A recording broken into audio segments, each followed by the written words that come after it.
Hi, Sean from adventuresinarchery.com here with what is probably the most critical video so far. It's time to start loosing arrows, but this can go spectacularly wrong, so we have a lot to talk about before we try it. The Mameluke follow-through, or Khatrah, is one of the most essential skills to learn from Saracen Archery. Together with the thumb lock, it is one of the defining features of Middle Eastern archery.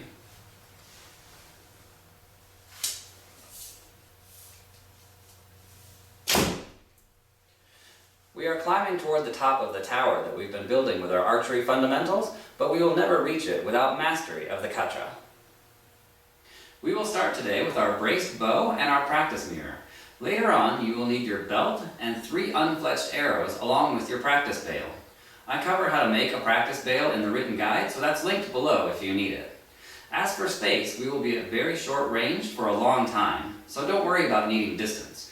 We are talking between 2 and 4 yards is all. I said a moment ago, loosing your first arrows can go very wrong, and this is true for the total novice who doesn't start at short range, but especially those already experienced in Western archery. How can it go wrong? Well, if you were to bring an arrow to full draw and loose it right now, using the thumb lock and release, but without proper follow-through, you would be shocked by just how far to the side that arrow flies. Never mind accuracy, that's a good way to break stuff. This image shows my own first end of arrows loosed with my first horsebow, having only read part of Saracen Archery and only knowing Western techniques. This is the first arrow loosed, and I was actually standing in line with the far left bale at a distance of only 10 yards. Every other person I've seen try the thumb lock before learning the Khatrah had similar results. Why does this happen, and why especially to Western archers? Without getting too technical, Mameluke arrows were generally more heavy and more stiff than what Western archers would use for the same poundage of bow. Properly matched arrows flex around the bow when they are loosed, like this. But stiff arrows don't flex as much. They deflect and travel off the grip much closer to the direction they pointed when first nocked. The more stiff the arrow, the more pronounced this effect. The key here is, this phenomenon only applies when the bow is held still during the loose. The issue I'm describing is essentially related to the archer's paradox. Destin over at Smarter Every Day has a fantastic video on that, and it's well worth a watch. But I bring up the paradox the same way the written guide mentions quivers and arm guards, which is to say, Mameluke archers didn't have to worry about them as much as Western archers did. Why not? Because of the Khatrah. It moves the bow during the loose, and that changes everything. Our heavy, stiff arrows mean we have to learn the skill and learn it well to avoid problems. But let's hit a couple of other important points before we get to it. First, about tilting the bow during the draw. This is important, and here's why. A vertical bow causes the arrow to point to the archer's side instead of straight ahead. A small tilt completely changes that angle. With that little change, it is now pointing straight ahead.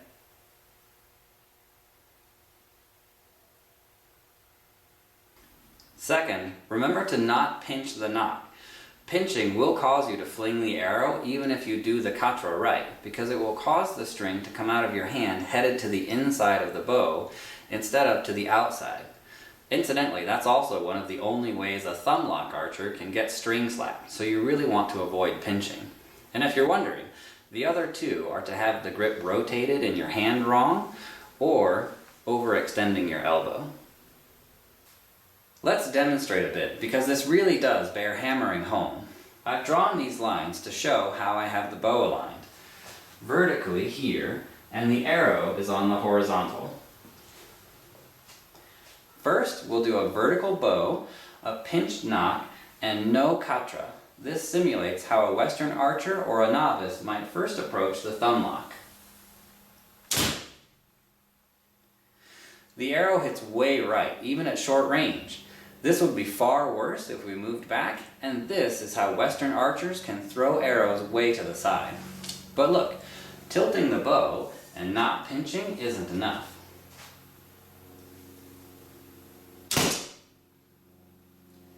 The arrow still goes to the side, just now a bit down. Here's the biggest piece of the puzzle, the Khatrah.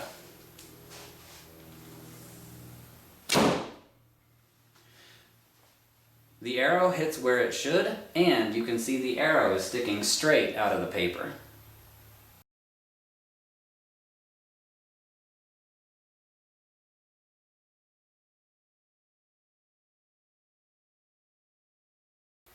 Now you've learned why it is so important, let's go over how to do it. The Khatrah is an intentional and snappy forward and outward rotation of the grasp hand, like this. The movement comes from the wrist, not the whole arm. This is wrong. Don't get in this habit. You want it to stay just in the wrist. Now, at the precise moment of the release by the draw hand, the grasp hand performs the Khatrah, like this. Too early, and the shot is ruined by pulling your aim down, like this. Too late, and the shot is ruined by the arrow deflecting off the bow, like we just demonstrated, like this. This would cause the arrow to fly off to the side and strike at an angle. Plus, the feathers will probably cut your hand. Alright, try it yourself. Use your mirror before you pick up an arrow. Get set as if you had an arrow drawn, and practice snapping your wrist down at the same time your draw hand performs the farka. Really watch yourself in the mirror to make sure your form and timing are good. It's easier to mess up than you might think. You may also notice that the bottom sia taps your shoulder blade after you finish the Khatrah. That's actually a good thing, and is specifically mentioned in Saracen Archery. If your bow isn't tilted enough, you'll hit your side, where if you have it tilted correctly, this will feel a lot more natural. Alright, you've practiced the timing, your form looks good in the mirror. Get one arrow and your practice bale and stand 2 yards away from it. I strongly recommend that you use a bale similar to what I've built here and not a foam target. The reason is you want loosely packed material because it is far less likely to break an arrow that strikes at an odd angle. If all you have is a foam target, don't start just yet. I'll give you a safer variation in just a bit. One last thing before you do start. Let's talk about shot rhythm. Mamelukes were skilled hunters, target archers, and combat archers, and they were amazingly good. They were not contemplative though. They were smooth, intentional, and fast. They never held an arrow longer than a count of 3. You should develop that habit long before we ever get to sighting. Remember, your shot starts as soon as you reach for your arrow. Pick it up, knock it, draw it, and loose it as one continuous motion. And remember, no targets just yet. You have more important things to worry about. Let's do a few more. And look, you're close enough to your target, 1 arrow is plenty for now. Knock, draw, loose. Knock, draw, loose. If your arrow does go at wild angles or nowhere near where you expect it to, work on the farka and Khatrah timing. They are basically instantaneous with each other. Don't think of them as 2 separate movements. They are 2 parts of the same whole. Once you've gotten a feel for placement and excellent straightness at 2 yards, get 2 more arrows. Move back to 3 yards and start again. You will very quickly see why Mameluke started with unfletched arrows at close range. Look at these 2 ends. The first is with poor Khatrah. Look at the angles. They were loosed from the same distance, but the timing and technique were off, so the arrows are all over the place. This is how many of your first ends will look, and that's okay. Now look at the difference good Khatrah makes.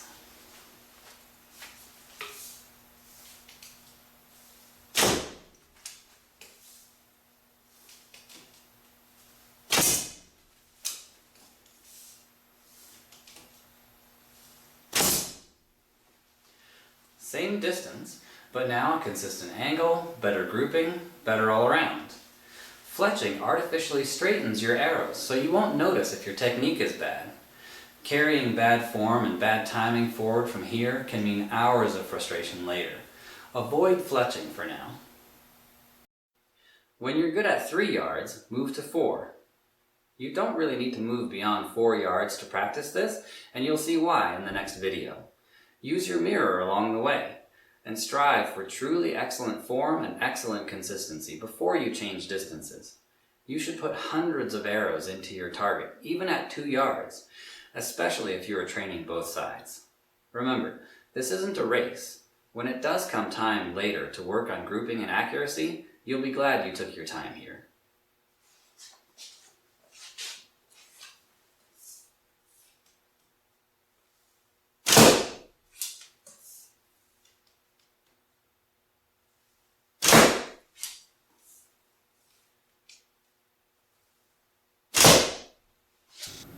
Okay, I said I had a variation for foam targets. Here's the thing. Foam targets are absolutely not forgiving of a bad Khatrah, but I understand if that's what you'd rather use. They are better than a bale in one way, and that is that arrows will tend to stay at their penetration angle a little better than in a loose bale, so you can evaluate your technique a bit better. But fast-moving arrows that strike firm targets can break. We have to prevent that, but still get you practicing. First, cover any target markings with paper so you can focus on your form. Then, stand before your target at 2 yards. And here's the thing, do not bring your arrow to full draw. Bring it to about half and loose. Start there. You won't be able to do the farka all the way to your ear, but that's an okay trade for not breaking stuff or getting hurt. Do this over and over again at 2 yards until each arrow is very straight. When that's good, increase to 2/3 full draw.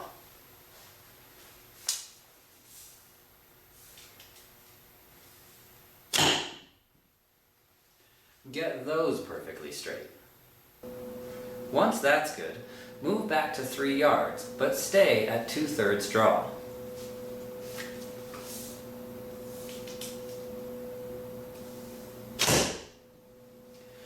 Practice a lot more here. Only when you can hit almost every arrow perfectly straight back at yourself should you think about taking an arrow to full draw in a foam target.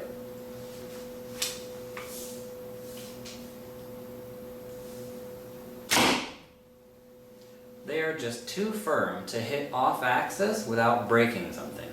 Also, always check wooden shafts for cracks after hitting a firm target. If you can work up to 4 yards and almost every arrow is perfectly straight back at yourself into a foam target, you will be in fantastic shape. Still though, a practice bale is safer for beginners. Tebaka uses the phrase quite a time for how long you should practice this step. He's not kidding. This will not come quickly. I've read of how some Japanese novices shot at their point-blank targets with unfletched arrows for years before moving on to their traditional longer distances. Now, I'm not saying you should take that long before you move on to the next step. I'm just trying to encourage you to be patient. Really take your time. Loose hundreds upon hundreds of arrows at each distance until you have reasonably good control over their placement and they're pointing straight back at you. Perfecting your draw, and now your release and follow-through, will naturally lead to better accuracy later. Well, that's finally all for this video. I know that was a lot to talk about for the sake of covering one technique, but the Khatrah is such an important piece of the Saracen Archery puzzle that I thought it was worth understanding the how and why of it before we dove into it. Well, good luck in your practice. Be patient, take your time, be safe, have fun, and as always, the written guide will be linked in the description below. Thank you so much for watching, and we'll see you next time.